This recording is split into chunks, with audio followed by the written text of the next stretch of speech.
उसके लिए यहाँ पर दो बातें आ रही है कि मिलाने की जो प्रक्रिया है, एक प्रकाश को लेकर के, अधिष्ठान चैतन्य को लेकर के इस स्थूल देह का निराकरण करना चाहिए, और आनंद अंश को लेकर के लिंग शरीर का परित्याग करना चाहिए। ये दो बातें हम बताने जा रहे थे। ठीक है, तो कल जो हुआ था वो पिंड के लिए कहा रहे थे। ठीक है, पिंडांड और ब्रह्मांड जो स्थूल जगत है, व्यष्टि का और समष्टि का, दोनों ही।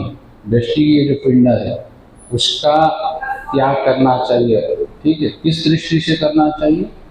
तो कह रहे हैं कि स्वप्रकाश चैतन्य अधिष्ठान में उसको लय कर देना चाहिए। तो स्वप्रकाश चैतन्य से अतिरिक्त तो कुछ नहीं है।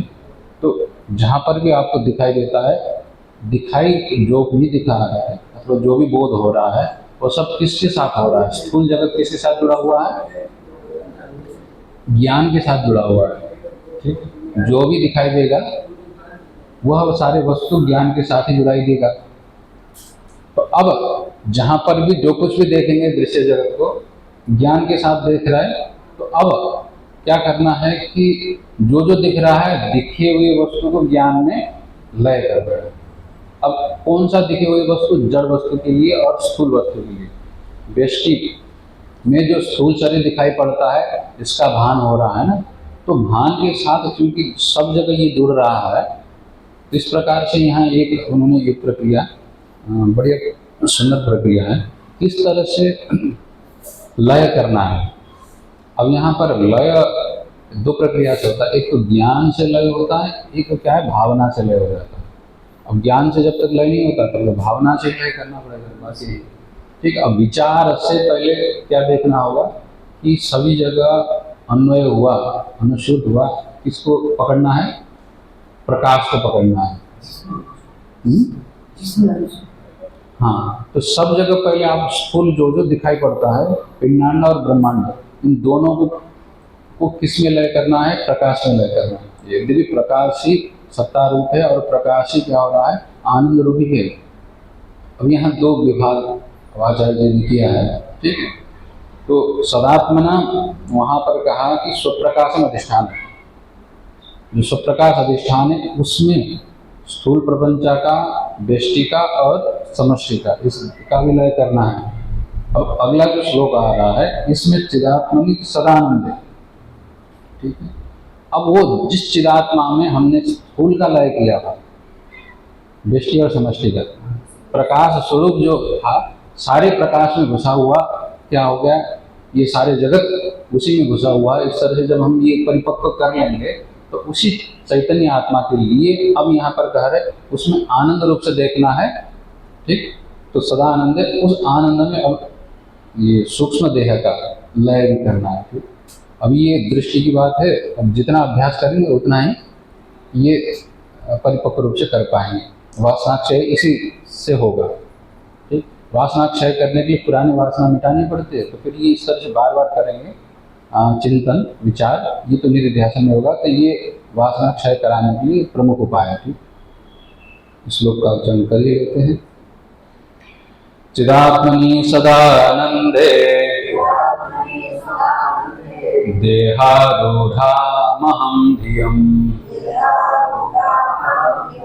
निवेश्य लिंगमुत्सृज्य केवलो भव सर्वदा।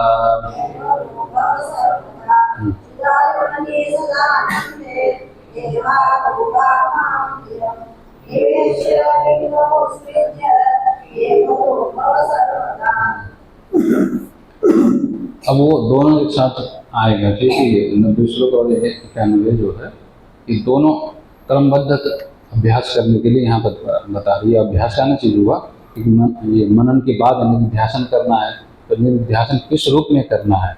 आत्मस्वरूप का किस रूप से चिंतन करना है? क्योंकि आत्मस्वरूप अब किस रूप से, जैसे उपासना करनी हो तो भगवान विष्णु का ध्यान करने में आसान हो जाता है। ठीक है, अब उनके हाथ में शंख है, चक्र है, गदा है, पद्म है, चतुर्भुज नारायण है। ठीक है, और कौस्तुभमणि हृदय में लगा हुआ है, सारे जीवों की समष्टि के रूप में क्या है? कौस्तुभमणि उनके हृदय में लगा हुआ, इस तरह से नील वर्ण का है। अब ये चिंतन करते हैं तो आप आकार के हिसाब से मन उसमें लग जाता है। ठीक है, इसमें आसानी हो जाती है। इसलिए प्राय ज़्यादातर क्या है, कृतोपास्य और अकृतोपास्य दो तरह से वेदांतियों में यहाँ दो भेद हो जाता है। ठीक, जिन्होंने पहले से उपासना करके चित्त को एकाग्र कर रखा है, ठीक है, समाहित कर लिया है और अंतःकरण की शुद्धि कर लिया है, उनके लिए तो भगवान ही गुरु के रूप में आ जाता है, वही उनको उपदेश दे देते हैं। ठीक है, अब जितने भी गुरु होंगे, कोई भी किसी भी रूप में आए, भगवान क्या चतुर्भुज नारायण के ही रूप में आकर के उपदेश देंगे ये जरूरी नहीं है। ठीक है, कुत्ते के रूप में भी आकर के काट जाएंगे, उतने से बोध हो जाएगा। ठीक है, अब भगवान का बड़ा विचित्र लीला है। ज्ञान जहाँ से प्राप्त होता है वो सब क्या है, गुरु के ही स्वरूप है। और ज्ञान कहाँ से आता है? ज्ञान स्वरूप कौन है? वो है परमात्मा ही है। आखिर अंततः परम स्वरूप जो ज्ञान, मूल जो ज्ञान है, उन्हीं का स्वरूप है। उनका स्वरूप कहाँ नहीं है? सर्वत्र व्यापक है। इसलिए कहीं पर भी हाँ ज्ञान हो सकता है, किसी भी माध्यम से हो सकता है। अब क्या कि शास्त्र परंपरा की रक्षा करने के लिए, एक परंपरा का संप्रदाय की रक्षा करने के लिए विधिवत करना चाहिए, इस तरह से जाना चाहिए। ये एक क्या हो गया कि एक मर्यादा की बात हो जाती है। ये मर्यादा इसलिए रखनी पड़ती है, नहीं तो ये मर्यादा बिल्कुल नहीं करेंगे तो सबको अपने अपने हिसाब से ज्ञान हो ही जाएगा, तो फिर गुरुओं के पास जाना ही क्यों? ये जो अभिमान है, ये अभिमान बढ़ जाता है। तो उस अभिमान को कम करने के लिए मर्यादा का ये नियम हो जाता है कि अब अपना जो अहम अभिमान है, वो अभिमान अज्ञान के ही कारण होता है। और अब आपको लगता है कि हमने अज्ञान की निवृत्ति कर लिया खुद ही जान करके, तो उससे अहम और ज़्यादा बढ़ जाता है। तो उस अहंकार की वृद्धि ना हो, इसके दृष्टि से क्या करना पड़ेगा? विधिवत ये समित पानी ब्रह्मनिष्ठम गुरुमेव अधिगच्छेत, ये श्रुति का विधान है। हाथ में संविधा लेकर के समित पानी धो करके गुरु एव अधिगच्छेत, स्पष्ट रूप से निर्देशित कर रहे हैं, गुरु के पास ही जाए। कैसे गुरु के पास? श्रोत्रियम ब्रह्मनिष्ठम, ब्रह्म में जिसकी निष्ठा हो, नितराम स्थिति हो, पूर्णतः अपने स्वरूप को भिन्न रूप से, परमात्मा से भिन्न रूप से जो देखता न हो। ब्रह्मनिष्ठ की स्थिति यही तो होगी, सर्वथा अपने स्वरूप को परमात्मा से अलग न मानना। ठीक, किसी भी तरह से, किसी भी समय पर थोड़ी देर के लिए तो मान लिया, जब तक विचार कर रहा है, तो फिर बाद में शरीर स्थिति आने पर फिर मैं पृथक हूँ, ये भाव जिनका सर्वथा मिट गया है, तो वो ब्रह्मनिष्ठ होते हैं। अब ब्रह्मनिष्ठ होते हुए भी अब जैसे चित्त में जिस प्रकार के संस्कार होगा, उसी के हिसाब से उपदेश देंगे। अब ब्रह्मज्ञानियों के सानिध्य में रहने से संतोष हो जाता है, आनंद आ जाता है। जैसे कोई प्रसन्न व्यक्ति के साथ रह जाते हैं, ठीक, तो चित्त अपने आप प्रसन्न हो जाता है। कहीं दुख का माहौल है, आप चले जाएंगे तो आपको भी दुख लगता है। ठीक, जहाँ जैसा माहौल होता है ना, वो चित्त उसी तरह को ग्रहण कर लेता है। अब ब्रह्मज्ञानी के आनंद स्वरूप होते हैं, तो उनके पास जाते ही आपकी जितनी कामनाएं, वासनाएं, इच्छाएं कम होने लग जाते हैं। तो अब जैसे वेदांत की चर्चा में आ जाते तो अचानक यहाँ पर क्या होगा? सत्संग माहौल है, तो विचार ब्रह्म के विषय में होगा, सच्चिदानंद के स्वरूप में होगा, वेदांत की ही चर्चा होगा, गुरुओं की ही बात होगी, क्योंकि माहौल ऐसा है। तो ब्रह्मज्ञानियों के पास में जब जाते हैं तो ये हो जाता है, क्योंकि जब तक रहते हैं तब तक तो ठीक है, फिर जैसे बाहर आ जाते हैं वैसे होने लग जाता है। इसीलिए फिर उनका उपदेश होना जरूरी हो जाता है। ठीक, ब्रह्मज्ञानियों के साथ रहने से चित्त में स्थिरता, शांति, आनंद, अनुभूति सब हो जाता है। किंतु अब जब तक वो उपदेश नहीं देंगे तब तक हमारे हृदय के गांठ भी नहीं खुलता। तो फिर उनके उपदेश प्राप्त करने के लिए उनको बोलना भी तो आना चाहिए ना।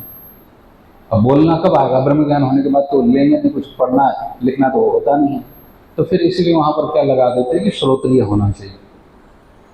ठीक है, वेदम अदिति श्रोत्रिय, जिन्होंने वेद का अध्ययन किया। वेद का अध्ययन मतलब परंपरा से अध्ययन अगर कर लिया होगा कि ज्ञान होने की प्रक्रिया, माध्यम, साधन, इस तरह से साधन से इसको बताएंगे तो फिर इसको आसानी से समझ में आ जाता है। ये अगर उनको पता होगा तो फिर उसी ढंग से उपदेश देंगे। तो फिर इसलिए श्रोत्रिय भी होना चाहिए, अर्थात वो उपदेश देने में समर्थ भी हो। और कई ब्रह्मनिष्ठ होते हैं, समाधि लगा करके सालों सालों रह जाते हैं, ज्ञानी होकर के, किसी को उपदेश देते नहीं।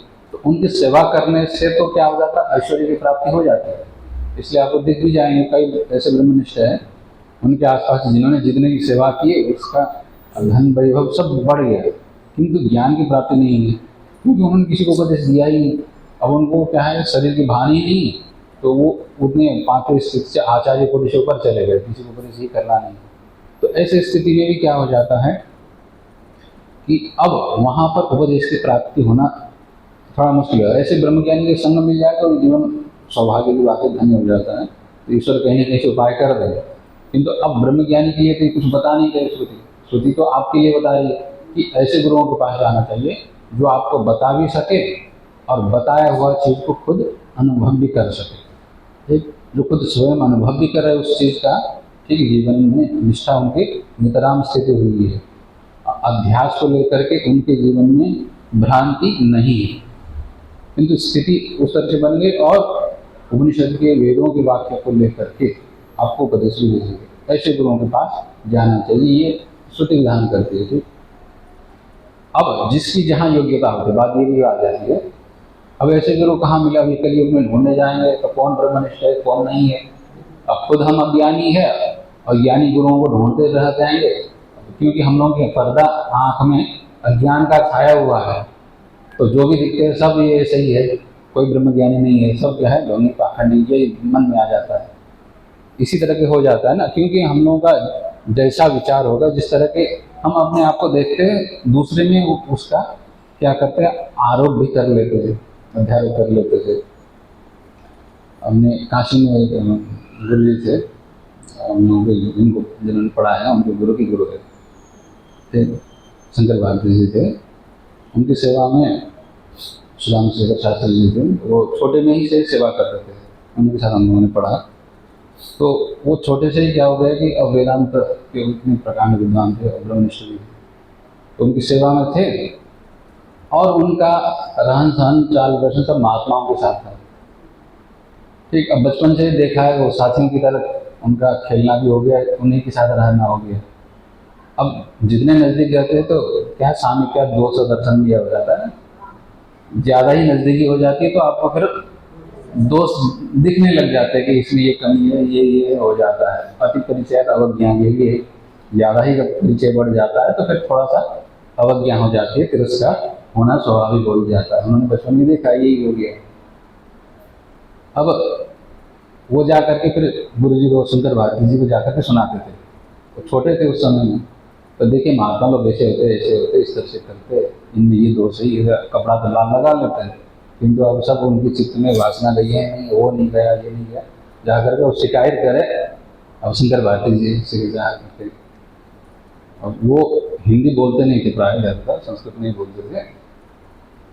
अब इनके लिए एक छोटे ही थे तो फिर इनके लिए हिंदी बोलते थे, तो फिर उनको बुला करके कहा, देखो अब ऐसा मत करो। अब ये है कि दोष दृष्टि, दोष होना दूसरी बात है और दोष दृष्टि होना दूसरी बात हो जाती है, ये दो अलग अलग बात है। ठीक, अब ये जो तुम कर रहे हो ये दोष दृष्टि है, उसमें है नहीं है, अब दूसरी बात हो जाती है। किंतु तुमको करना क्या चाहिए, ये बात पर ध्यान देते हैं। तो देखो, इस तरह से विचार करोगे तो तुम्हारे मन में अश्रद्धा होगी, द्वेष होगा, जिस वजह से क्या तुम अपनी साधन नहीं कर पाओगे। इसलिए इस तरह से दोष दृष्टि उनमें आरोपित मत करो। अब ये सब क्या है, जितने भी लाल कपड़ा लगाने वाले जितने भी हैं, ये सब शिव के गण है। कलयुग में ये गण शिव जी ने ऐसे ही बनाए हैं। ठीक है, उपद्रवी बनाना उनके ही स्वभाव है, तो सब शिव के गण है, कलयुग के इसी की तरह के होते हैं। तो देखो तो फिर वो उनको नमस्कार करो, हाथ बढ़ो, उससे अपना दोष दृष्टि से हटाओ। तो ये उन्होंने बड़े प्रेम से समझाया। शंकर भारती ब्रह्मज्ञानी थे, उनके ये शिक्षा से उनमें इतना परिवर्तन हो गया। बाद में वो बड़े डीएम भी हो गए, प्रोफेसर भी हो गए, बीएचयू में पढ़ाते थे, रिटायर हो गए तो घर में पढ़ाते थे, हम लोगों को पढ़ाते थे। अब हम लोग बाद में जब उनके पास पढ़ने जाते थे, अब क्या हो गया कि उनकी गुरुजी की उपदेश का प्रभाव इतना हो गया, हम लाल कपड़ा संन्यास ले लिए, लेकिन विद्या अध्ययन तो करना ही होगा ना। तो विद्या अध्ययन के लिए उनके पास जाते थे तो हम लोग उनके पहुँचने से पहले ही खड़े हो जाते थे, हम लोगों को नमस्कार करते थे, प्रणाम करते थे। हम उनके पास पढ़ने जा रहे हैं तो क्यों कर रहे हैं, हम लोगों ने पूछा, क्योंकि गुरु से प्रणाम लेना तो ठीक नहीं है ना। तो हम लोगों ने कहा ऐसा मत करिए। फिर उन्होंने कहा कि बात यह है कि फिर उन्होंने गुरु जी की बात बताई, अपने गुरु जी ने, कि शंकर उनके गुरु की भी गुरु है वैसे। अब बचपन में हमको गुरु शंकर भारती जी ने ऐसा ऐसा कहा कि जो भी लाल कपड़ा दिखे, ठीक है, ये सब शंकर के रूप है, इस दृष्टि से उनको नमस्कार करना। बाकी ये करके दोष दृष्टि देखोगे तो अपने लिए हानि है। उनका तो जो होगा होगा, वो तो अपने कर्म फल से भोगेंगे। अपना जो होगा, और दोष दृष्टि से द्वेष बुद्धि होगा, गुण दृष्टि से क्या होगा, राग बुद्धि होगा। ठीक, तो इसीलिए गुण, ये भागवत में भी आता ना, ये गुण दृष्टि और दोष दृष्टि, ये दोनों ही क्या दोष है। ठीक है, गुणस्तु उभय वर्जिता है, वहाँ पर भागवत में स्पष्ट रूप से यही लिखा है, गुण दोष दृश्य दोष गुणस्तु उभय वर्जिता। गुण देखना यह भी वेदांत के विचार से देखा जाए तो वह भी दोषी है। ठीक है, दोष देखना ये तो दोष है ही है। किसी के ऊपर अच्छाई का ये लेप लगा देना, ये अच्छाई का लेप से क्या हो जाता है, राग हो जाता है। सुबह हम लोग चर्चा कर ही रहे हैं, राग कब पैदा होता है, जब उसको हम अनुकूल, अच्छा, सुंदर मानने लग जाते हैं, तब जाकर के उसके साथ हमारा अपनापन होने लगता है। या तो अपनापन हो तब गुण दिखने लगता है, या तो अच्छाई उसको लगने लगे तो फिर वो अपना लगने लग जाता है। ये दोनों बात हो जाती है। इसीलिए इन सबकी दृष्टि रखना समुचित नहीं होगा करके गुरु जी ने सुनाया, तब से हम जो भी होगा करके इस तरह से उनमें वो परिवर्तन, गुरुओं के इस सानिध्य से, देखिए ब्रह्मनिष्ठ थे, उनके उपदेश से ये इतना परिवर्तन आ जाता है। तो ये गुरुओं की महिमा है। ब्रह्मनिष्ठ होते हैं तो जिनमें ये निष्ठा होती है, उनके कहने पर मन में परिवर्तन आता है।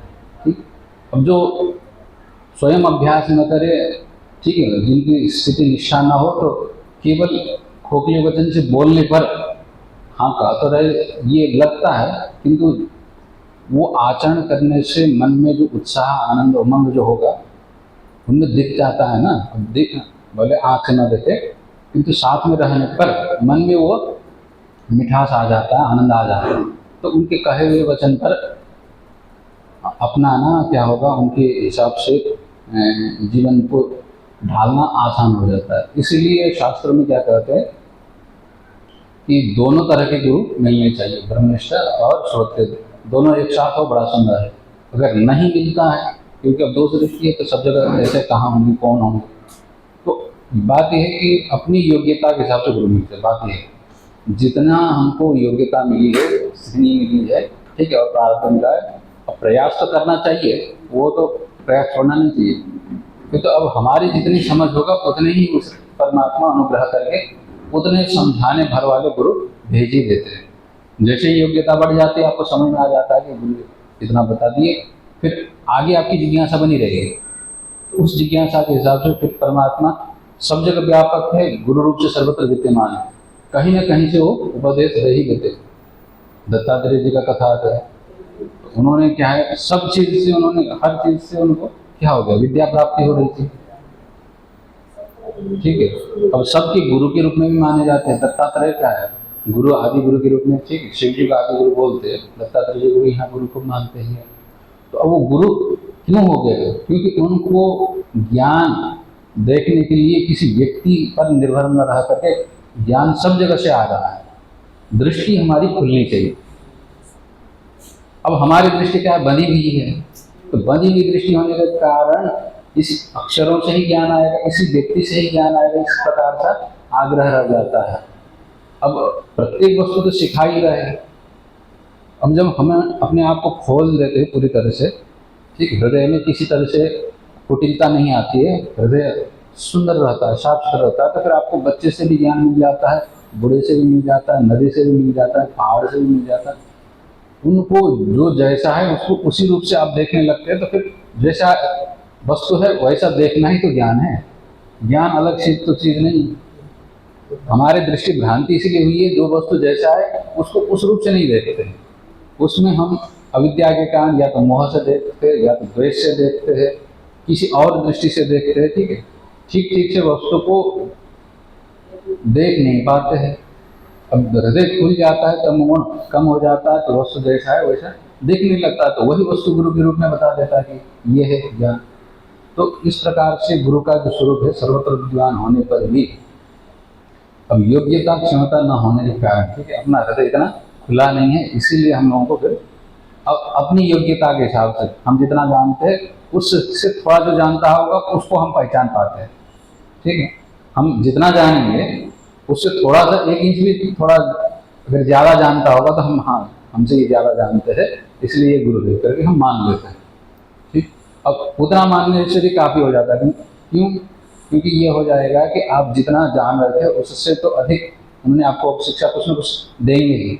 जैसे आपको वो पूर्ति हो जाएगी फिर आगे बढ़ते जाएंगे। इस तरह से विद्या की प्राप्ति जब तक आप में जिज्ञासा बनी रहेगी, उत्सुकता बनी रहेगी, वैराग्य का पोषण होता रहेगा।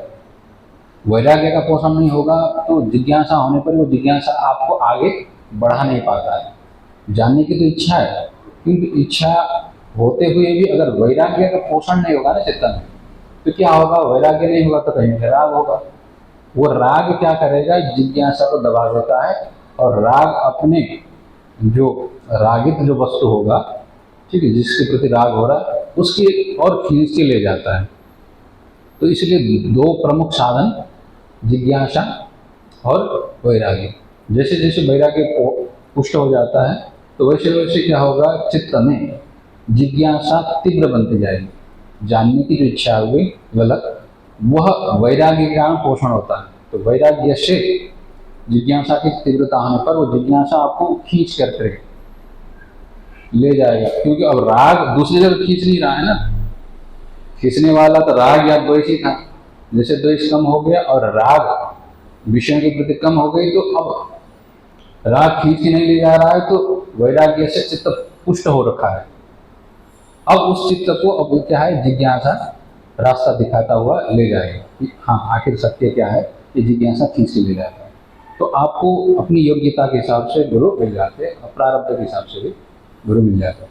इस तरह से गुरुओं के पास जा करके ये श्रवण निध्यासन करना चाहिए। बात हुई। अब ये प्रसंगवश, ठीक है, गुरु का प्रसंग आ गया, तो अब ये गुरु में भी गुरु ही ईश्वरी ही गुरु होकर के आते। वास्तविकता यही है, कहने का तात्पर्य है कि अब हम लोगों को जैसे वेदांत में जैसे ईश्वर बोलते हैं, तो यहाँ पर अब कारणात्मक जो ईश्वर है, जगत रूप भी ईश्वर है, ठीक है। व्यष्टि में भी एक एक रूप में, व्यष्टि में भी हम लोग ईश्वर के रूप में, जैसे माता पिता को ईश्वर के रूप में देखते हैं, ठीक है, और गुरु को ईश्वर के रूप में देखते हैं। और जहाँ जहाँ पर भी अनुग्रह करने की जो शक्ति रहती है, वहाँ सभी जगह क्या होगा? हम ईश्वर का ही स्वरूप देखते हैं। ईश्वर आखिर करता क्या है? अनुग्रह करता है, करुणा करता है। तो जहाँ जहाँ आपको करुणा करने वाला व्यष्टि में दिख जाता है, वो सब ईश्वर का ही स्वरूप है। समष्टि में ये सारा ब्रह्मांड ही आपके ऊपर अनुग्रह कर रखा है। ये जैसे आपका व्यष्टि, जो व्यष्टि को का ये जो समष्टि जगत है, स्थूल प्रपंच, वो स्थूल प्रपंच भी आपसे लेने की जगह आपको देता ही है, ठीक है, अनुग्रह ही करता है। तो ईश्वर का स्वरूप देखने के लिए ईश्वर किस रूप में हम लोगों ने माना है? अब उपास्य रूप से देखा जाए तो उपास्य ईश्वर का तो अपना अपना स्वरूप है, ठीक है, इसलिए उपास्य ईश्वर को लेकर के झगड़ा होता है। द्वंद्व कहाँ होता है? आप किसको मानते हैं। अब माना हुआ, हमने माना हुआ, इस दृष्टि से क्या होता है? वो नहीं मान रहा, इसलिए झगड़ा होता है। ठीक, ईश्वर का स्वरूप क्या है उसको लेकर के विचार करने में झगड़ा नहीं होता। हमने माना हुआ ईश्वर कौन है, इसको लेंगे तब जग करके क्या हो जाता है? झगड़ा हो जाता है। क्यों? क्योंकि वहां पर अहम का प्रवेश हो जाता है, क्योंकि हमने माना है। तो इसलिए धर्म को लेकर के लोगों के बीच में द्वंद्व इसलिए आ जाता है कि हमारा माना हुआ ही सही है, तुम्हारा माना हुआ गलत है। इस दृष्टि से आता है ना। क्यों? क्योंकि हमने माना है। अब हमने माना हुआ में भी, जैसे अब हिंदुओं में भी देखेंगे, हिंदुओं का होगा दूसरे के साथ द्वंद्व हो जाता है। अब उसमें भी अब यहाँ तो उपास्य देव तो एक है नहीं, शिव भी है, विष्णु भी है, कृष्ण भी है, राम भी है। अब यहाँ पर इसीलिए क्या है, एक समय ऐसा भी हो गया था, खूब द्वंद्व चलता था, ठीक है, सौरों का गाना करते के पास द्वंद्व हो रहा है, शैव का वैष्णव के साथ तालमेल नहीं बैठ रहा है। क्यों नहीं मिल रहा है? ईश्वर के स्वरूप को जो बताने वाला तत्व तो एक होते हुए भी उस ईश्वर को हम ईश्वर के स्वरूप में न देख करके किस रूप में देख रहे हैं? उपास्य रूप में जब देखते हैं ना, उपास्य का मतलब हम इस ईश्वर को किस रूप में मानेंगे, इस तरह से माना हुआ जो ईश्वर हो जाता है, वो माना हुआ ईश्वर क्योंकि हम इसी तरह से मानेंगे, इसी रूप में मानेंगे, तो हमारा ये उसमें अहंता आ जाती है। हाँ, उस अहम से अब क्या हो जाता है कि दूसरे के साथ प्रतिस्पर्धा होने लग जाता है ना। उसके माने हुए की अपेक्षा से हमारा जो माना हुआ जो है ये श्रेष्ठ है। अब इस श्रेष्ठता को सिद्ध करने के लिए क्या आ जाता है? अब श्रेष्ठता किस आधार पर सिद्ध करेंगे? हम या तो गाली गलौज से सिद्ध करेंगे, या तो हमारे देवता ये ज्यादा कर सकते, ये कर सकते, ये द्वंद्व में फंस जाते हैं। ठीक, अब यह ईश्वर का उपास्य रूप है। ठीक, अब जब हम वेदांत का चिंतन करते हैं, ईश्वर का स्वरूप किस रूप से कहा गया है? ठीक है, ईश्वर के मूल रूप में देखा जाए तो सच्चिदानंद स्वरूप तो वही है, साथ साथ में सृष्टिकर्ता के रूप में हमने उसको बताया है। ठीक, स्थितिकर्ता के रूप में बताया, संहारकर्ता के रूप में बताया, निग्रहकर्ता के रूप में बताया और अनुग्रहकर्ता के 5 कृत्यों के रूप में बताते हैं ना। ईश्वर का कार्य क्या है? सामान्य रूप से तो जगत के सृष्टि से समाधि 3 बोल देते हैं और बाद में जा करके और बता देते हैं निग्रह करने वाले, निग्रह नियमन करने वाले, अर्थात कर्म के फलदाता के रूप में। निग्रह मतलब यही न हुआ कि वो दंड भी देता है और कर्म के हिसाब जैसे जैसे कर्म किया होगा उसका फल देना, वही उसका निग्रह करता है, शासन करता है। और वो अनुग्रह भी करता है। अनुग्रह का मतलब करुणा करता है। तो अंतिम, सबसे अंतिम अनुग्रह रूप क्या होगा? ज्ञानदाता गुरु के रूप में होगा। अंतिम इसीलिए ब्रह्मा से, विष्णु से, शिव से सबसे बड़ा गुरु को इसलिए क्यों मानते हैं? क्योंकि अब ब्रह्मा भी है, विष्णु भी है, रुद्र भी है और परब्रह्म परमात्मा भी गुरु के रूप में माना गया है। ठीक है, अब जब यहाँ गुरु के रूप में माना गया है तो इसका मतलब ये है कि केवल स्थूल शरीर को मात्र गुरु नहीं कहा है। उस स्थूल शरीर में बैठा हुआ जो ज्ञान परंपरा की जो शक्ति है, उस शक्ति को लेकर के गुरु कहा है। इसलिए गुरु के रूप में सबसे, अब हम लोग किसी भी गुरु की पूजा करनी हो तो अंतिम में जाकर के किसके दिन? गुरु पूर्णिमा के दिन पूजा करते हैं। ठीक, अब उस दिन क्यों पूजा करते हैं? उस दिन व्यास जी का है, व्यास जी का वो जन्म, ठीक है, व्यास पूर्णिमा मानते हैं। और व्यास जी क्या है? ज्ञान शक्ति रूप है और वो ज्ञान शक्ति ही सभी जगह प्रवेश करके ही गुरु में ही है। अब वही ज्ञान शक्ति जिन जिन के पास गया हुआ वही उपदेश करके अनुग्रह करते हैं ना। और जब ज्ञान जाता है तो ज्ञान देने के लिए आपको, अभी के समय तो ज्ञान बेचा जाता है। ठीक, क्योंकि अब ज्ञान क्या हो गया, वहाँ पर पैसा की बात हो गई ना। क्योंकि हमको भी खाना पीना है, अब तुमको भी कुछ ना कुछ उससे आगे जाकर कमाना है। इस दृष्टि से ज्ञान अब पैसा के रूप में रह जाता है, तो वहाँ अनुग्रह नहीं रहता है। इसीलिए अभी ज्ञान देने वाले मिल तो जाएंगे आपको। ठीक है, अब ज्ञान तो दे रहे तो गुरु तो है ही। गुरु होते हुए भी वहाँ पर गुरु में अनुग्रह करने की वो भावना भी नहीं है, चाहना भी नहीं है और शक्ति भी नहीं है। गुरु के पास क्या अनुग्रह करने की शक्ति होती है। अब अभी के समय के हिसाब से देखा जाए तो उनमें अनुग्रह करने के सामर्थ्य ही नहीं है, क्योंकि ऐसे प्रेमी पढ़ा देंगे उनका ही जीवन दुष्कर हो जाएगा, बिताना मुश्किल हो जाएगा, आखिर कमाई कैसे करेंगे। इसलिए जितने भी टीचर है, मास्टर है, अब वहाँ पर उनमें गुरुत्व नहीं दिखता है, गुरुपन नहीं दिखता है, अर्थात वो अनुग्रह भी नहीं कर पाते हैं। इसलिए अब वहाँ पर जितने शिष्य आते हैं, पढ़ लिखने आते हैं, वो उतने श्रद्धा भी नहीं कर पाते हैं। अब उनको लगता है कि हमने उनको खरीद लिया है, वेतन भोगी है, इस दृष्टि से वहाँ पर उनकी श्रद्धा भी नहीं होती। अब कहाँ पर होगी? जहाँ पर वो अनुग्रह कर सकता है। ठीक, अब अनुग्रह करने वाला जो शक्ति है ईश्वर का ही शक्ति है। देखिए, सृष्टि करने की शक्ति भी ईश्वर का ही है, संहार करने की शक्ति भी ईश्वर का ही है, स्थिति देने वाली शक्ति भी ईश्वर का ही है और करुणा करने की जो शक्ति भी ईश्वर का ही है। तो आप यहाँ सारे ब्रह्मांड के रूप में इसे, सारे ब्रह्मांड को ही ईश्वर का श्री विग्रह कहा है। ठीक है, स्थूल शरीर अगर हम लोगों का है तो ये सारा ब्रह्मांड किनका स्थूल शरीर? ईश्वर का ही तो है। ये सारा पृथ्वी दिख रहा है, चंद्र दिख रहा है, ठीक है, जितने भी ये लोक दिख रहे हैं वो सारा स्थूल जगत क्या है? ईश्वर के स्थूल शरीर। अब ईश्वर के स्थूल शरीर से हम लोगों के लिए अनुग्रह ही ज़्यादा होता है। कहीं भी देख लीजिएगा तो ईश्वर अनुग्रह ही कर रहा है, करुणा ही कर रहा है, तो हमसे लेने की अपेक्षा दे ही रहा है। अब जैसे वायु ईश्वर का प्राण के रूप में देखा जाए तो वायु दे रहा है तो हम श्वास ले ही रहे हैं। अब उष्णता भी सूर्य दे रहे हैं, उष्णता को लेकर के हम लोग जीवित हो रहे, क्रियाशील हो रहे। ठीक, अब पृथ्वी के रूप में ये आ रहे हैं, हम लोग उसमें टिके हुए अधिष्ठान के रूप में, उनके ही स्थूल शरीर। तो सब जगह आपको इस प्रकार से क्या दिखेगा? अनुग्रह दिखेगा।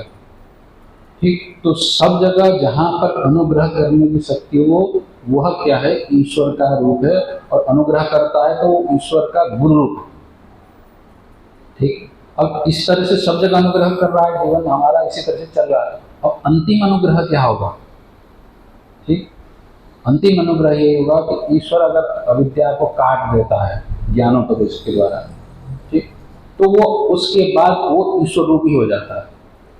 ठीक, सृष्टि संहार करके जो चैतन्य रूप सर्वत्र व्यापक परमात्मा बैठा हुआ है, उसका अंतिम अनुग्रह करने के कारण जो इस तरह का उपदेश दे सकता है, जिसे सामर्थ्य रखता है, तो वो अनुग्रह करने के कारण, अनुग्रह के बहु नाम है, अनुग्रह मात्र, ईश्वर जब केवल अनुग्रह मात्र करने की इच्छा रखता है तब जाकर के क्या है, गुरु के रूप में आता है।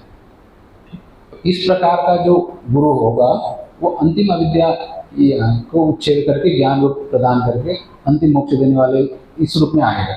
वो किसी भी रूप में आ सकता है, बिल्ली के रूप में भी, कुत्ते के रूप में भी, साक्षात के रूप में भी, किसी भी रूप में वो जैसे जैसे प्रारब्ध से जिस कर्म होगा उस रूप में वो आ सकता है, उसकी सामर्थ्य है। तो इस तरह से अनुग्रह करने वाला जो ईश्वर है, तो ये अनुग्रह करने वाली शक्ति के रूप में हम लोग गुरु को जानते हैं। अब यहाँ प्रश्न इसलिए आया था कि अब ये सर्वत्र व्यापक शक्ति आपको दिख जाता, अब हमारी योग्यता जैसी होगी उसी दृष्टि से थोड़ा थोड़ा अनुग्रह जहाँ जहाँ मिल रहा है उनका उसी तरह से आदर सम्मान करते हुए ज्ञान ले लेना चाहिए। ठीक है, तात्पर्य यही है। अब वह अनुग्रह करने वाली ईश्वर की जो शक्ति है सर्वत्र विद्यमान है। अब यहाँ पर अब स्थूल का लय करते हुए और सूक्ष्म का भी लय करने के लिए कह रहे नहीं है। स्थूल के लिए हम लोगों ने कल चर्चा कर ही लिया था कि ये प्रकाश रूपी, ज्ञान रूपी, सर्वत्र आपका वस्तुओं के साथ ज्ञान जुड़ा हुआ। अब कहेंगे फिर वस्तु तो रहता है, सब जगह ज्ञान कहाँ होता है, ये भी तो जिज्ञासा होगी ना। मान लीजिए हर वक्त हम लोगों को 24 घंटा हर वस्तुओं के ज्ञान हो, ये जरूरी नहीं है। तो ऐसे स्थिति में अब कहेंगे कि ज्ञान सर्वत्र है, व्यापक रूप है, तो हम लोगों को तो इस तरह से ज्ञान होता नहीं है। ये मजेदार बात विज्ञान में भी आता है। ठीक है, ये कहते हैं कि दृष्टा जब तक नहीं देखता है वस्तुओं को, ठीक है, तब तक वस्तु स्थूल रूप में भी नहीं होता है। ये अभी का आधुनिक विज्ञान यही बोल रहा है। और दृष्टि सृष्टिवाद में भी यही आता है कि जैसे ही दृष्टि पड़ती है, दृष्टि से ही सारा जगत बनने लगता है। जैसे रस्सी में दृष्टि से ही क्या होता है, सर्प बनता है। तो दृष्टि से अतिरिक्त वहाँ पर अलग से सर्प नहीं होता है। दृष्टि नहीं देखेंगे, सर्प भी नहीं है, रस्सी भी नहीं है, दृष्टि होने पर ही वहाँ पर सर्प रहता है। इसी तरह ये सारा प्रपंच हमको लगता है कि सब जगह है, वो जब तक ज्ञान है तब तक वो क्या है, वो वस्तु है। ज्ञान के साथ जुड़ने पर ही उसकी अस्तित्व रहता है। ज्ञान न रहे तो उसकी अस्तित्व नहीं रहता है। वास्तविकता तो यही है। ठीक, अब विज्ञान में पहुंच रहा है, हम लोग श्रुति के श्रवण से भी उसी चीज़ को समझने की कोशिश कर रहे हैं। अब यहाँ पर यही कह रहे हैं कि देखिए कि जितने भी प्रपंच है, भले ही आपको लगे कि ज्ञान न होने पर रहता हो, वास्तव में ज्ञान के बिना वो रहता ही नहीं। सत्य यही बात है। तो अब यहाँ पर व्यष्टि का ज्ञान ये हो जाता है कि हमको न होने पर भी दूसरे को तो है। ठीक है, समष्टि में ये हो जाता है कि विराट को तो ज्ञान है ना। बात ये है, एक तो दृश्य सृष्टि की बात आ जाती है, और दूसरी बात ये हो जाती है कि एक व्यक्ति को न होने पर भी दूसरे व्यक्ति को तो ज्ञान रहता ही है। तो ज्ञान के काम ही वस्तु का क्या है, अस्तित्व टिका हुआ है। तो जितने भी वस्तुएं होंगे उन सारे वस्तुओं को, स्थूल वस्तुओं को किस में डाल देना है, ज्ञान में डाल देना है। यही यहाँ पर तो स्वप्रकाश जो अधिष्ठान चैतन्य है उसी में उसको स्थूल वस्तु का लय कर देना। अब ये बाह्य जगत को भी और अंतर ये जगत स्थूल शरीर को भी। अब इस प्रकार से जब ज्ञान स्वरूप बन जाता है स्थूल जगत का आश्रय के रूप में, ये सारा जो शरीर है अंततः जाकर के ज्ञानमय है। ज्ञान रहता है तो फिर इस शरीर रहता है। ज्ञान से पृथक करके इस शरीर को बचाना असंभव सा हो जाता है। प्रपंच भी उसी तरह से दिखता है। तो ज्ञान के अस्तित्व में कोई सवाल नहीं आता। ठीक है, किंतु ज्ञान से जुड़े हुए वस्तुओं के बीच में सवाल आ जाता है कि है कि नहीं है करके। मतलब ज्ञान के अस्तित्व पर बाकी वस्तुओं के अस्तित्व निर्भर करता है, ये बात तो पक्की होगी ना। संसार में कोई भी वस्तु हो, वो वस्तु की जो अस्तित्व किस पर निर्भर करता है? अगर ज्ञान ना हो तो उस वस्तु के अस्तित्व सिद्ध हो सकता है? नहीं हो पाता है। तो सारे अंततः जा करके इस चैतन्य स्वरूप में ही आश्रित हो रहा है। इस दृष्टि से देख करके स्थूल प्रपंच का अस्तित्व किसमें लय हो गया? ये ज्ञानमय में हो गया, चैतन्य आत्मा में ही हो गया। ठीक, इस दृष्टि से जब देखते हैं तो आपको क्या दिखने लगेगा? जहाँ पर भी वस्तु दिख रहा है, वस्तु तो हम देख रहे हैं, दीवार देख रहे हैं, लाइट देख रहे हैं, ठीक है, बाहर प्रपंच भी दिख रहा है, शरीर दिख रहा है, हाथ दिख रहा है, पैर दिख रहा है, मुंह दिख रहा है। अब ये प्रपंच दिख रहा है ना, जैसे जैसे बोध हो रहा है, इस अब किस तरह से देखना है? पहले हम दृश्य की प्रधानता से देख रहे थे। वस्तुओं को हम किस दृष्टि से देखते? वस्तु मात्र देखते, वस्तु का ज्ञान के रूप में नहीं देखते। अब जैसे ही चिंतन बढ़ेगा तो अब हम पहले दो करेंगे। पहले एक ही दिख रहा था, पहले सामने केवल दीवार दिख रहा था, ठीक है। अब जहाँ पर भी हम इसी तरह से देखते, देखने की दृष्टि इसी तरह का है। वस्तु पहले हमको दिखती है, वस्तु के साथ जुड़ा हुआ ज्ञान पता नहीं लगता है। अब विचार से क्या देखना है? वस्तु को सिद्ध करने के लिए उसके पीछे कौन खड़ा है, उसका ज्ञान। अब हम दीवार देख रहे हैं तो दीवार को दीवार रूप में खड़ा करने वाला उसके पीछे ज्ञान है। इस तरह से जब देखना शुरू करते हैं, ठीक है, कुर्सी देख रहे हैं तो कुर्सी को कुर्सी के रूप में वहां पर जमीन पर खड़ा करने वाला वो ज्ञान है। हर जगह हम इस प्रकार से क्या करेंगे?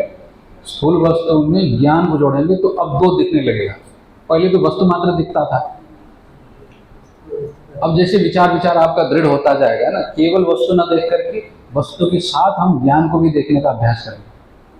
वस्तु को सिद्ध करने के लिए वहां पीछे से सपोर्ट कर रहा है ज्ञान, ठीक है। कोई व्यक्ति खड़ा है तो उस खड़े होने के पीछे उसके माता पिता का हाथ है ना, जिसने पालन पोषण किया है, जिसने शिक्षा दिया है। दिख रहा है आदमी खड़ा है, किंतु उसके खड़े होने के पीछे कितने फोर्स खड़ा हुआ है। अगर माता पिता ने उसने समय पर पालन पोषण न किया होता, गुरुओं ने शिक्षा न दिया होता, तो आदमी वहां पर खड़ा होता है।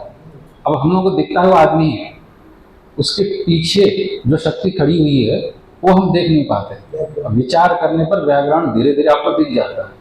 इसी तरह से संसार में सारे जितने भी जड़ वस्तु आपको दिखाई रहा है, स्थूल वस्तु दिखाई रहा है, उस स्थूल वस्तु के पीछे उसकी सत्ता को कौन पकड़ के बैठा हुआ है?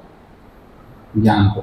इस प्रकार से जब हम प्रत्येक वस्तुओं को ये खंगाल के देखते, चीर फाड़ के देखने लगते हैं, तो उन वस्तुओं के पीछे आपको धीरे धीरे अब ये दो वस्तु दिखने लग जाती है। हाँ, ये है और इसके पीछे ये खड़ा है। ये जब दो दिख जाएगा तब जाकर के आप तीसरे स्टेप में जाएंगे, ठीक। नहीं तो हम लोगों को पहले ही केवल वस्तु मात्र दिखता है, उसके पीछे का जो सत्ता है ज्ञान स्वरूप वो नहीं दिख पाता है। तो अभ्यास ही करना पड़ेगा इस तरह से। अब ये दो दिखने लग जाए, अब दो दिखने के बाद फिर आपको करना क्या है? ये अब ये यहाँ पर जो कह रहे हैं ना, कि दूसरे स्टेप में पहुंचने के बाद एक तीसरे स्टेप की बात कर रहे हैं, ठीक है। अब वहां पर आपको अब दो दिख गया, पहले एक ही दिख रहा था, देखिए वस्तु मात्र दिख रहा था, चिंतन करने पर नहीं, वस्तु और वस्तु को खड़ा करने वाला पीछे दूसरा ज्ञान, ये दो दिख जाता है। तीसरे स्टेप में क्या कर रहे हैं? अब उस वस्तु को फिर उस ज्ञान में लय कर रहे हैं। पहले जैसे एक दिख रहा था केवल वस्तु मात्र, और अंतिम तीसरी स्थिति में क्या करना है? केवल ज्ञान मात्र को टिकाना है, ठीक है। हाँ, वस्तु की जगह अब ज्ञान मात्र का अस्तित्व रह जाएगा। पहले केवल वस्तु मात्र का अस्तित्व आपको दिख रहा था, विचार करने पर वस्तु और ज्ञान दोनों दिखने लग गए। अब निधिध्यासन की प्रबलता होने पर तीसरी स्थिति में क्या गए? ज्ञान मात्र रह गया, वस्तु का वहां पर लय हो गया। तो चिंतन से इस तरह से ये तीन स्टेप में जाएंगे तो ज्ञान स्वरूप रह जाएगा। अब ज्ञान स्वरूप रहने पर वो ज्ञान रूप ही कौन सा स्वरूप है? सत्ता स्वरूप का है ही, और आनंद रूप भी है। इस प्रकार से चिंतन करने पर एक चिंतन करने के लिए तीसरा है चिदात्मनि सदानंद, वही जो चैतन्य आत्मा जिसमें हमने ब्रह्मांड और पिंडानंद दोनों का लय कर दिया है। किस तरह से? इस तरह से स्टेप बाय स्टेप करना है। यहाँ पर 3 स्टेप ले लीजिएगा, कहने का मतलब समझने में आसान हो जाएगा, इसलिए 3 स्टेप। अब इसको 10 भी करिए, 15 भी करिए, ये इसमें क्या प्रक्रिया में कोई आग्रह नहीं है, क्योंकि ये 3 साफ दिख रहा है तो फिर हमने 3 कर दिया। फिर नहीं तो यार यहाँ लिखा में कहाँ से ये बता दिया, ये बातें आ जाती हैं। अब ये क्योंकि चिंतन करने का यही लाभ हो जाता है कि आप उस प्रक्रिया को, एक प्रक्रिया को 10 तरह से समझ सकते हैं। ठीक, साफ हो गया तो उसको 50 तरह से भी समझा सकते हैं, और 50 बातों का आप गलत भी साबित कर सकते हैं। कोई शंकर भारती जी ने वो उनकी बात आ रही थी ना, तो उन्होंने खंडन खंडन अखाद्य पर शारदा टीका लिखी थी। बहुत छोटे ही उम्र में लिख दिया था उन्होंने, लगभग 24-25 की उम्र में उन्होंने लिख दिया था। खंडन खंडन अखाद्य नाम का ग्रंथ है वेदांत में, ठीक, और वेदांत का सबसे कठिन ग्रंथ माना जाता है। और इसमें लगभग जितने भी प्रपंच है उसका यहाँ निषेध ही किया गया है। अब जैसे श्रुति निषेध करके अतत व्यावृत्ति से बताती है ना, ये खंडन खंडन अखाद्य ग्रंथ भी परमात्मा का निरूपण तो करना है, किस रूप से करना है, अतत व्यावृत्ति रूप से, उसको छोड़ करके बाकी सबका निषेध वो करते हैं। तो उन्होंने इस प्रकार का वहाँ ग्रंथ में अभी उनके समय तक जितने भी प्रणाली विकसित हुई थी, तर्क का, प्रमाण का, और जिन्होंने जितना भी प्रक्रिया से पदार्थों को सिद्ध करने की कोशिश की थी, उन सारे प्रक्रियाओं को, उन सारे पदार्थों को उन्हीं के तर्कों से खंडन किया है। मुख्य रूप से ये खंडन खंडन अखाद्य ग्रंथ का यही प्रक्रिया। खंडन में वो मूल तात्पर्य तो नहीं है, प्रपंच का वहाँ निषेध करना ही है। तो प्रपंच का ये नेति नेति जो श्रुति ने निषेध किया है, उसी निषेध का ही उन्होंने तर्क के माध्यम से बड़ा विस्तार से वर्णन किया है। उसी का टीका उन्होंने शंकर भारती जी ने लिख दी थी। और खंडन खंडन अखाद्य वैसे ही कठिन है, उसका नव्य न्याय ने फिर खंडन किया था। तो फिर नव्य न्याय की प्रणाली से उन्होंने फिर खंडन खंडन अखाद्य की टीका लिखी और नव्य न्याय का भी खंडन किया। तो काशी में ये हल्ला बड़ा हो गया था, कोई बच्चा है जिसने क्या खंडन खंडन अखाद्य का टीका लिख दिया है, और सारे पंडितों में ये हल्ला हो गया। तो कुछ पंडित आए, जैसे तुमने कैसे लिख दिया इसमें करके पूछा काशी में। तो फिर उन्होंने, आपको इसमें कोई गलत लगता है तो बताइए। पूछने पर उन्होंने कुछ पूछा तो उस प्रश्न का उन्होंने कई सवाल दिया है, 14 हल बताए। आपने जो प्रश्न किया है उसके 14 प्रकार से समाधान किया जा सकता है, इस तरह से 14 समाधान दिया। ठीक, फिर बाद में अब आपको संतुष्ट हो गया तो हमने जो लिखा हुआ है तो पंडित बड़े संतुष्ट हो गए। फिर बाद में उन्होंने कहा कि आप तो संतुष्ट हो गए, किंतु हमने जो उत्तर दिया है, जो 14 प्रकार से उत्तर दिया है, वो सारे के सारे एक एक सवाल में भी 14 आप दोष निकाल सकते हैं। तो अब ये समझ की प्रक्रिया हो गई। तो उनकी इतनी समझ थी कि अगर आपने ठीक से वस्तुओं को समझा है तो उसमें आप उसको समाधान भी कर सकते हैं, फिर उसमें फिर गलत भी निकाल सकते हैं। अगर समझ नहीं आया तो फिर गलत ही गलत निकाल देंगे, समाधान नहीं हो पाता है। तो यही है, यहाँ पर भी प्रक्रिया की बात हो गई। तो ये समझने की प्रक्रिया हो गई ना। तो इतने स्टेप भी जो कहा, ये केवल समझने की प्रक्रिया है, ठीक है। यहाँ लिखा हुआ नहीं है कि ये स्टेप करो करके। वो क्या है, चिंतन करते हुए एक प्रणाली विकसित हो जाती है, तो उस प्रणाली से आप उसको समझ सकते हैं। कहने का तात्पर्य इतना ही। अब इसी चिंतन में आज समय भी हो गया, बताएं करते हुए। ओम पूर्णमदः पूर्णमिदं पूर्णात् पूर्णमुदच्यते पूर्णस्य पूर्णमादाय पूर्णमेवावशिष्यते। ओम शांति शांति शांति।